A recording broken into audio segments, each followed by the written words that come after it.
Salut et bienvenue sur ETR Allemagne, la chaîne qui a pour mission de faciliter la vie aux immigrés en Allemagne. Dans cette vidéo, on va parler en fait des KOLO. On va parler des passeports, ou bien du passeport allemand. Est-ce qu'il faut ou pas prendre le passeport allemand? De quoi est-ce que ça dépend? Dans quelles conditions est-ce que ça vaut la peine de prendre le passeport allemand ou pas? Ce sera exactement l'objet de cette vidéo. Donc si je te pose cette question, tu es en Allemagne, tu aimerais venir, ou alors tu réfléchis, tu te dis, est-ce que ça vaut la peine de prendre le passeport allemand ou pas? Est-ce que je dois plutôt prendre le séjour à durée indéterminée? C'est déjà de choses. Alors cette vidéo, elle est exactement faite pour toi. Je t'invite à l'écouter jusqu'à la fin. Alors pour commencer, je vais te raconter une petite histoire. À l'époque, quand nous sommes arrivés en Allemagne, avec des amis, en général, quand tu arrives en Allemagne, tu ne sais même pas qu'est-ce que ça veut dire. Hein, le passeport allemand, le séjour à durée indéterminée, tout ça. Quand tu viens d'arriver sur le territoire, tout ça, tu ne connais pas. Ce n'est pas dans ta tête. Ce qui est dans ta tête, c'est de faire tes cours de langue, de finir tes études. Parce que tu ne vois pas ce qui va se passer après tes études et tu ne connais pas les différents défis auxquels est-ce que tu seras confronté qui vont t'obliger peut-être à prendre les papiers ou alors même à progresser normalement pour prendre tes papiers. Alors maintenant, avec les potes, on a commencé à étudier, on écoutait souvent des amis, on écoutait souvent certaines personnes. On nous disait que voilà, ils ont arrêté les études, ils sont en train de travailler pendant 6 mois, 1 an pour payer les papiers. On ne comprenait pas ce genre de choses. Bon, on était focalisé sur les études. Alors avec la vague d'amis avec lesquels est-ce que nous sommes arrivés en Allemagne, chacun a suivi son train et puis on a fini d'étudier. On a commencé donc aussi à travailler. Alors après, à un certain moment donné, se pose la question de savoir, est-ce que je prends les papiers, est-ce que je ne prends pas les papiers? À un moment donné, tu te poses cette question. Est-ce que tu prends ou tu ne prends pas? Qu'est-ce que tu fais? Et c'est exactement peut-être à ce niveau que tu te situes. Alors la réponse à cette question, je pense que la réponse à cette question dépend premièrement des objectifs. Où est-ce que tu te vois dans 10 ans? Où est-ce que tu te vois dans 20 ans? Où est-ce que tu te vois dans 30 ans?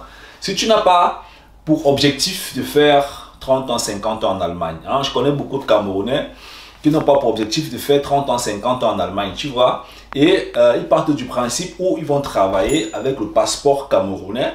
On va prolonger leur séjour et puis quand ils vont rentrer au Cameroun, on va leur décaisser leur retraite. D'accord? On va calculer le montant de la retraite, on va leur rembourser, on va couper les impôts là-dessus. Il y a encore beaucoup d'autres facteurs que le gouvernement va intégrer dans cet argent, tu vois un peu, avant de décaisser.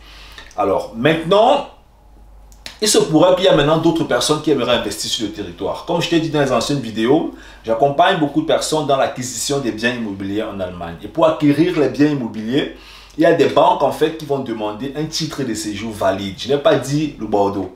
Certaines banques vont demander que tu sois nationalisé, que tu aies les papiers, ou alors que tu aies un titre de séjour à durée indéterminée. Parce que un projet immobilier, c'est un projet qui va sur le long terme, 10, 15, 20, 30 ans. Et avec un titre de séjour de 2 ans, comme la carte bleue 1 an, ce n'est pas crédible en fait devant les banques. Hein. En général, c'était mon expérience. Peut-être qu'il y a des banques qui acceptent, mais d'après mon expérience, en fait, ce n'était pas assez crédible.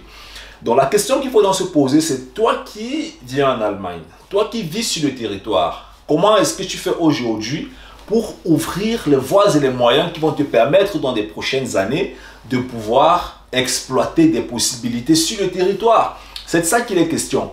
Alors, à cela, il faut donc se poser la question de savoir qu'est-ce que tu veux atteindre. Si tu aimerais par exemple devenir investisseur dans l'immobilier en Allemagne, tu dois trouver un titre de séjour qui t'arrange à investir dans l'immobilier. C'est très important.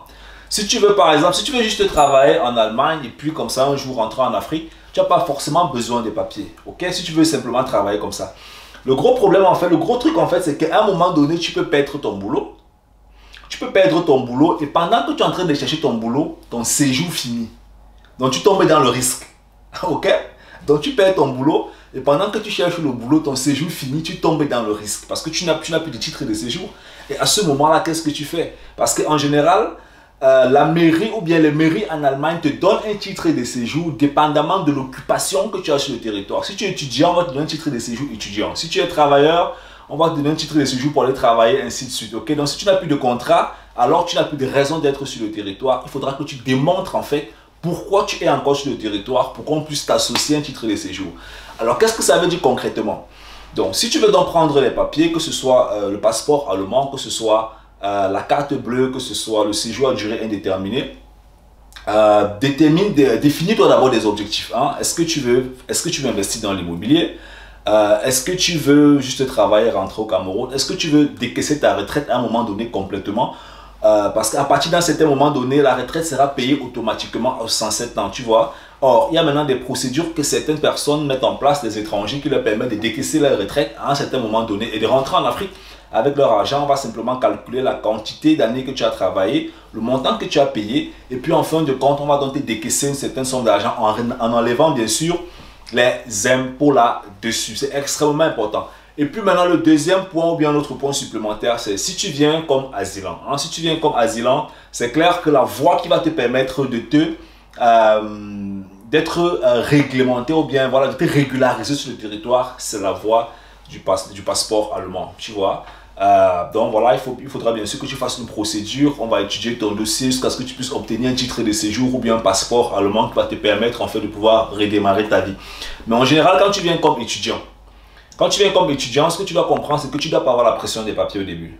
Les lois sont tellement douces aujourd'hui en Allemagne où les opportunités sont tellement immenses. À l'époque, on donnait 90 jours, après 120, après 260 machin, après qu'on finit le travail. À l'époque, les gens ont fini le travail, ils partent au Canada. Aujourd'hui, quand on finit le travail, je crois que c'est 2 ans qu'on te donne pour chercher le travail. Bref, il y a tellement d'opportunités aujourd'hui où tu ne dois pas trop t'accélérer pour avoir les papiers. Ça, au cas où les études ne fonctionnent pas.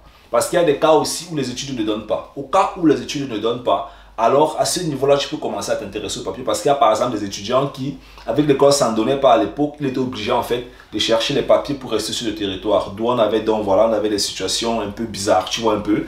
Mais en ce qui te concerne, si les études fonctionnent normalement, si tu te développes très bien, tu as ton boulot, fais ta procédure de demande de papier normalement. Si tu veux avoir le papier, si tu veux avoir les papiers, tu le fais. Si tu ne veux pas avoir les papiers, tu prends la procédure qui t'arrange par rapport à tes objectifs.